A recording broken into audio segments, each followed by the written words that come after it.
Hello, it is nice to have you here again. Let's take a look at our guide for the Slam Chieftain.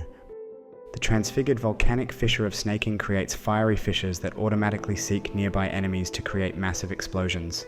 The eruptions can hit the same enemy many times, which will often happen if you target the first eruption far behind your opponent. All slam skills can be paired up with various war cries that grant additional effect to your few next attacks and buffs your character for few seconds. The bonuses include dealing double damage, greatly improving your area of effect, or automatically triggering all your curses. The newly improved Chieftain Ascendancy is an excellent choice for this type of build. It offers reliable maximum warcry power, a 7th support gem for your main setup, and excellent mitigation against elemental damage. You can also opt for the Berserker Ascendancy, which offers more damage and speed, but lacks defense. The two-handed maces are rarely used as they are quite lacking in terms of attack speed and critical strike chance, but for slams those properties don't matter that much. Instead, you will gain access to a better area of effect, powerful chill with any damage type, and easily accessible fortify. You will convert all your physical damage into fire damage, allowing you to penetrate or reduce enemy fire resistance to improve your damage. It is possible to spec into critical strikes, but doing so puts a heavy burden on your defensive investments.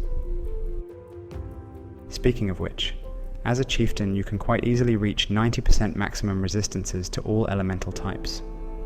To deal with physical damage, you will use fortify and endurance charges. Your equipment should provide you with tons of maximum life and armor rating, which you scale via the passive tree.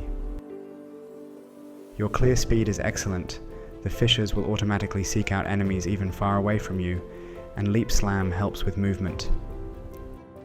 The damage against bosses is also great. Your fissures and eruptions will easily hit the same enemy 2 or 3 times per attack.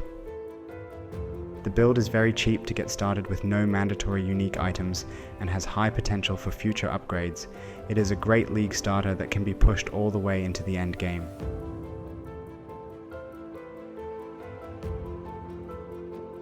There are plenty of unique items you can incorporate into your build, but they by no means are necessary for the functionality. Without the forbidden jewels, you will have to use your war cries more often, but it is not a big problem thanks to your high warcry speed. This helmet grants you an insane amount of damage, but also causes you to take heavy physical damage every time you attack. If you can't keep up with the self-damage, you should use Rare Helmet instead. The Tahoe's Felling is a great starting mace that offers a decent amount of damage and mimics your attack with the Mirage Chieftain. The copied attack doesn't benefit from your war cries, but still contributes plenty of damage and area coverage for free. The Defiance of Destiny restores a portion of your maximum life every time you take damage. Even after the recent nerf, it is still the strongest defensive amulet in the entire game. The Forbidden Flame and Flesh combo is not necessary, but makes your gameplay much smoother. By borrowing the Warbringer notable from Berserk Ascendancy, your war cries will exert double the amount of attacks. When you equip the Polaric Devastation on your left ring slot, you will cover enemies in ash, which increases the fire damage they take by 20% and slows down their movement. You can also use this amulet to cover enemies in ash after they have hit you. It also offers fire penetration and saves you a few passive points on the avatar of Ash Keystone. You can also use the unupgraded version for more reliable Ash debuff but weaker bonuses to your damage or life. The Light of Meaning can add many bonuses to every nearby notable in its radius. The fire variant is quite cheap and very effective. When socketed near the stamina notable, it increases your fire damage by over 150%. To improve your damage, the only important factor is a good weapon and bonuses to your elemental damage with attacks or attack speed. You don't need accuracy or critical strikes. For defense, you will need high maximum life, armor, and resistance. You will barely need any cold and lightning resistance on your gear thanks to the Chieftain Ascendancy, which will allow you to easily grab more chaos resistance. Use the weapon with the highest physical DPS you can find. You can use 3 weapon types: axes, warstaffs, or maces. The expensive runecrafting enchant in the Settlers League that grants you extra elemental damage makes maces the best option for your final weapon, but at lower budgets axes are more affordable. Use the Essence of Loathing until you get mana reservation efficiency, high maximum life, and fire or chaos resistance. The Eldritch Influence further improves your reservation efficiency and lowers the mana cost of your attacks. Your rare body armor is your most important piece for physical damage reduction. Look for high maximum life, tons of armor, and a flat damage reduction bonus. Use Eldritch Influence to gain maximum fire resistance and shift physical damage to be taken as fire damage. The boots are another defensive option. Look for maximum life, movement speed, and resistance. You can craft the immunity to freeze via crafting bench. Use Eldritch Influence to gain maximum fire resistance and speed up your war cries. Here you can get plenty of damage in the form of attack speed and conditional damage against chilled enemies. It should also provide the usual maximum life and resistance. The Eldritch Influence is a great source of life leech from your fire damage. Use a Stygian Vise with high maximum life, resistance, and a bonus to elemental damage with attacks. You can also craft the missing attributes that you will need for your gem requirements. On the extra Abyss Jewel socketed in your belt, you should look for maximum life, cover lacking resistance or attribute, and get immunity against corrupted blood. The amulet is a great source of attributes, elemental damage, and maximum life. You can also get added physical damage to your attack here, but lowering the mana costs is usually more useful. On your rare ring, you should look for the same bonuses as the amulet. The best base would be the Vermilion ring to improve your maximum life, but the Amethyst ring for chaos resistance is usually more accessible. Here you will look only for two modifiers, maximum life and maximum fire resistance. The attack speed is useful, but it can be very expensive when combined with previous modifiers. You can use the Harvest to swap or re-roll max resistances around. On the large cluster jewel you can get two very important notables. The Fuel the Fight to get mana leech for generic attack damage, and the Overlord to gain Fortify with your mace attacks. The third notable will be usually skipped, but still has to be present on the jewel. The Warcry clusters offer many useful bonuses for you. The most important is Mob Mentality, which generates all your charges for you. The Lead by Example is also important, as it grants you Onslaught. The Warning Call encourages you to use Warcry at least once in 8 seconds, as it grants you a lot of armor for doing so. This flask grants you plenty of damage, and the knockback is not very noticeable as the fissures will automatically target your enemies. Since it is a granite flask, it will also improve your base armor. A well-rolled prismatic tincture can grant you an insane amount of damage for a short time. It can be reactivated after just a few seconds, making it a very good tool in prolonged boss fights. For your remaining magic flasks, we recommend using a life flask with bleeding removal, quicksilver flask with bonus movement speed, and a quartz flask with increased armor rating.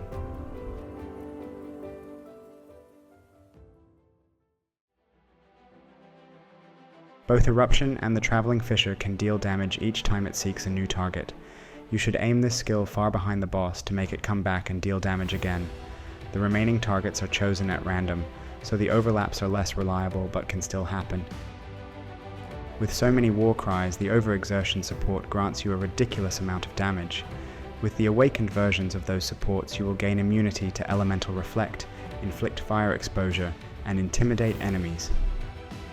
Auto-exertion automatically triggers linked war cries, causing them to exert your attacks, but disables the secondary buff and reserves mana. The rallying cry buffs nearby allies and improves your damage based on their number. Since auto-exertion disables buffs, it exerts your attacks for 0% bonus damage, which still counts for the overexertion support. Intimidating Cry exerts your 3 next attacks, causing them to deal double damage. In this setup, it will have a 4-second cooldown, so you shouldn't run out of exertions in most situations. Battle Mage's Cry triggers linked spells when you hit an enemy with the exerted attack. Here we use it to automatically cast curses. The Flammability is your primary curse that lowers the fire resistance of the affected enemy and increases your chance to inflict Ignite. The punishment greatly increases the damage taken by enemies below half of their maximum life. You will need to anoint the Whispers of Doom on your amulet to use this curse. Auto-exertion reserves your mana, but thanks to the overexertion support, you can treat every war cry as a small damage aura instead. If you can't use the second curse yet, you should anoint the Deep Breaths for better Warcry cooldown recovery. Infernal Cry adds a lot of extra fire damage and exerts your attacks to trigger combustion on hit, which deals a small amount of damage to nearby enemies. Seismic Cry greatly improves the area of effect of your exerted attacks. It also grants you more armor for a few seconds. You can use the Vengeful Cry after taking 15% of your maximum life in a single hit. In this setup, it can raise your maximum rage limit by 46 for 6 seconds. You can use the Enduring Cry instead for a massive life regeneration bonus. It can also generate endurance charges if you don't have the medium cluster jewels yet. With the Urgent Orders support, your war cries will be nearly instant to use, but you can also use the more duration support instead, which will make the secondary buffs of your war cries last for almost 10 seconds. Blood and Sand boosts your area of effect or damage depending on your stance. It grants you more damage than other auras, but you have to remember about swapping stances. Herald of Purity improves your physical damage and summons helpful minions that sometimes block incoming projectiles or take the attention of your enemies. Herald of Ash grants 20% of your physical damage as extra fire damage. It is your weakest mana reserving skill.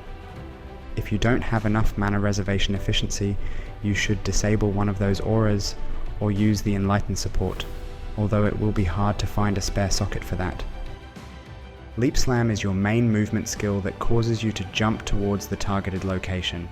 It is a slam skill, so you need the Warcry mastery to not waste your exertions on it. Without scaling the attack speed, your Leap Slam can be a bit slow. You may also need to use Life Tap support if you don't have mana cost reduction on your jewelry. As your guard skill, you should use the Molten Shell, which absorbs a large amount of damage and improves your armor during its duration. With this setup, you will automatically trigger the Molten Shell when you start taking heavy damage. You can also use the automation to trigger it as soon as it cools down. War Banner grants you tons of damage for a few seconds after placing it on the ground. It requires Valor, which you can get for killing enemies or hitting rare and unique monsters.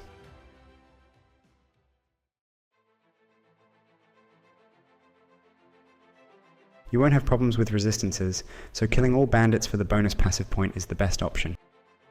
For your major Pantheon power, we recommend using the Soul of Arakali to get extra defense against damage over time effects. The minor Pantheon power is more flexible.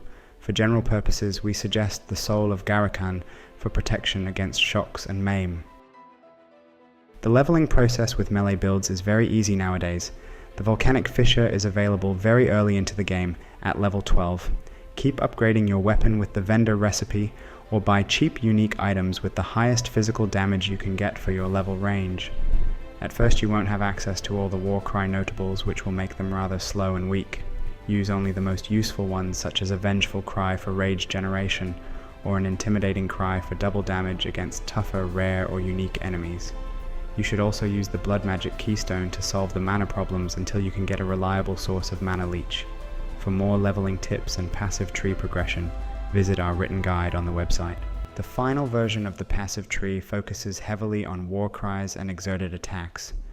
You will pick only one cluster for the specific weapon type, which you can easily swap around depending on your equipment. Without the Overlord notable on the cluster jewel, you will have to spend a few passive points on the Fortify Mastery or get relevant Eldritch implicit on your body armor. Thanks to the infinite Warcry power, you will always have the full effect of your Warcries, which allows you to prepare your exertions before the battle begins. Remember to put your main setup in the body armor to get the bonus support gem effect from your Ascendancy.